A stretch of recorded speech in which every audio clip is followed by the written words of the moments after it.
Welcome to our channel. My name is Ashish और last lecture में हमने देखा था स्टमक के कुछ external features. Now we study about we proceed further with the rule of two and study about the two curvatures which are the lesser curvature and greater curvature. So let us have a look at that. So previously जैसे कि मैंने बताया था, stomach के दो borders होते हैं, दो कर्वेचर्स होते हैं। डायग्राम में हमने डिस्कस किया था laser curvature and greater curvature, और एक पॉइंट बताया था ग्रेटर कर्वेचर के बारे में, इसकी लेंथ होती है लगभग लेसर कर्वेचर से 5 गुना। सो अब कुछ फीचर्स देखते हैं ग्रेटर कर्वेचर और लेसर कर्वेचर के बारे में। इस डायग्राम से एक इसका कॉन्वेक्सिटी या कॉन्केविटी का पता चल जाता है।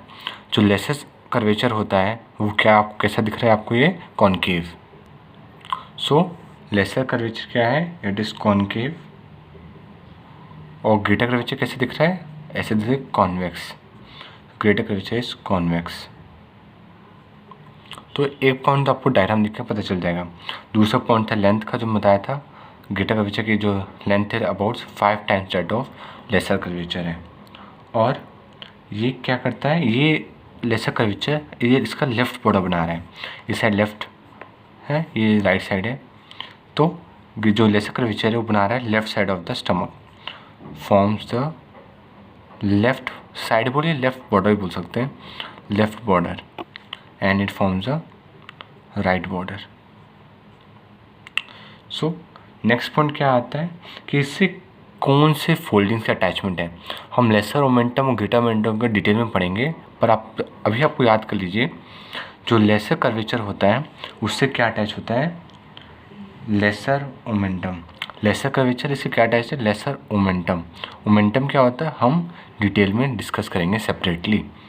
और जो ग्रेटर कर्वेचर उसे क्या बोलेंगे, ये लेसर है तो लेसर मोमेंटम, और ये ग्रेटर कर्वेचर है तो उसे बोलते हैं, इससे क्या अटैचमेंट होता है, अटैच्ड क्या आता है, ग्रेटर मोमेंटम। इसके अलावा ग्रेटर कर्वेचर से और भी चीज़ें अटैच होती हैं जो कि हम अभी बाद में देखेंगे। वो आप लिख लीजिए अभी अपने नोट्स में, हम उसको बाद में अच्छे से समझाएंगे। जो कि है गैस्ट्रोस्प्लेनिक लिगामेंट। ये क्या करता है कि अपने साथ आर्टरीज और वेन्स कैरी करते हैं।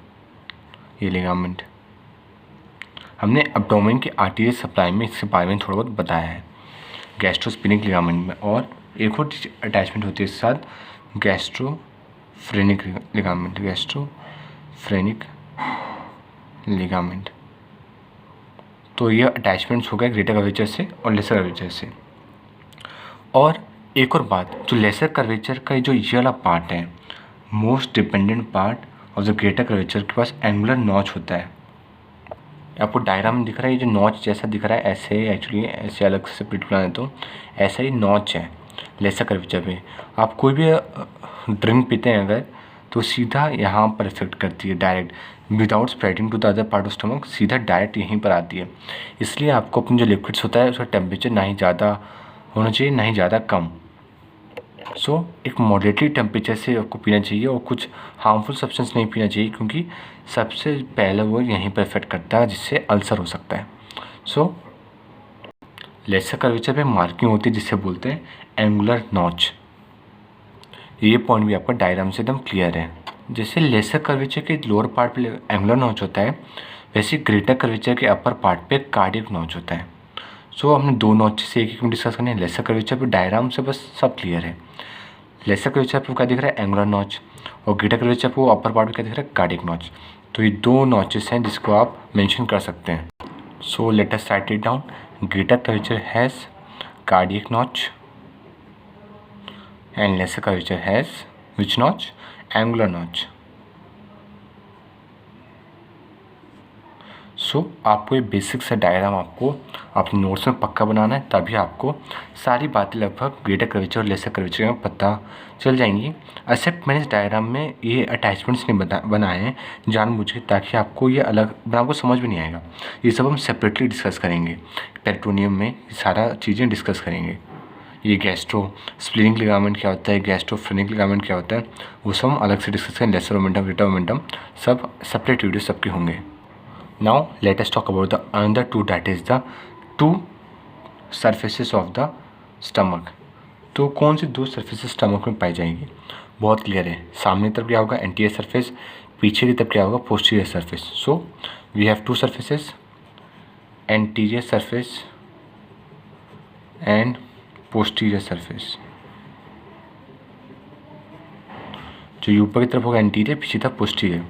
अब इस जो स्टमक को आप साइड से अगर देखें और मैं प्लेन सा लाइन से स्टमक को रिप्रेजेंट करूं तो ये कुछ ऐसा दिखेगा। हम साइड व्यू में देख रहे हैं स्टमक, ये फ्रंट व्यू है, और हम यहाँ पर साइड से अगर देखें तो स्टमक कुछ ऐसा दिखेगा साइड से। मैं लाइन डायग्राम बनाया हूँ, स्कीमेटिक बना रहा हूँ। तो ये स्टमक है। जो इसका एंटीरियर साइड होता है, ये कहाँ फेस कर रहा है, ये कुछ ऐसे फेस कर रहा है, मीन्स एंटीरियर भी फेस कर रहा है और अपवर्ड भी। सो जो एंटीरियर सरफेस होती है उसको एंटीरियर सुपीरियर सरफेस भी बोलते हैं। वो कहाँ फेस करती है, कहाँ, एंटीरियर एंड सुपीरियर। तो उसे बोलेंगे फेसेस फॉरवर्ड एंड कहाँ फेस कर रही है, अपवर्ड। ये आप देखिए ना, यहाँ पे ये ऊपर की तरफ और सामने की तरफ फेस कर रही है, और पोस्टीरियर सरफेस डाउनवर्ड और backward. So anterior surface face forward and upward, and posterior surface कहाँ फेस कर रही है, आपको डायग्राम में देख के बताइए, backward and downward. So it faces backward and downward. So this was all you should know about the two curvatures and two surfaces, and in the previous lecture discussed about the two openings, that was the pyloric and the cardiac opening. Now it's time to discuss about the two parts of the stomach which is very important. So before proceeding further, और आपने हमारा channel तो नहीं subscribe किया तो please subscribe कर लीजिए, और हाँ, आप इसको ज़्यादा से ज़्यादा लोगों को शेयर करिए ताकि ये आपका इसका बेनिफिट हम जो बना रहे हैं उसको सब बहुत लोगों को मिले। हर मेडिकल कॉलेज में इस तक हमारी वीडियो पहुँचाइए, और आपको वीडियो पसंद आता है तो लाइक बटन जो दबाइएगा।